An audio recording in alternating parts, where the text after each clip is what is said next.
ازيكم عاملين ايه؟ يا رب تكونوا بخير. وحشتوني جدا جدا. تعالى اقولك على احلى تتبيله للسمك والجمبري وللاسماك عموما. معايا هنا فلفل احمر وفلفل اخضر، ومعايا توم كتير وليمون. معايا هنا انا جبت الخلطه بتاعتي دي كلها، ضربتها في الكبه وحطيت عليها ملح وكمون وكزبره وشطه، وعصرت عليهم الليمون بعد ما ضربته كده زي ما انتم شايفين.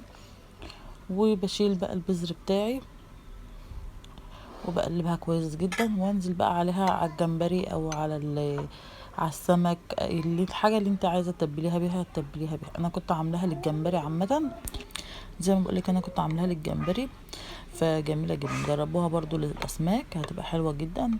انا بعمل نفس الطريقه دي للسمك. ده الجمبري بتاعها اهوت، اضيف عليه الخلطه دي واقلبها كويس جدا، وهسيبه بقى حوالي ساعتين كده ولا حاجه في التتبيله دي. جربوا التتبيله دي حلوه جدا وبتدي تيست حلوه قوي للاكل. جربوها ان شاء الله تعجبكم. ما تنسوش لو اول مره تشوفوني تعملوا لايك وشير وسبسكرايب وتفعلوا زر الاشعارات عشان يوصلكم كل جديد مني.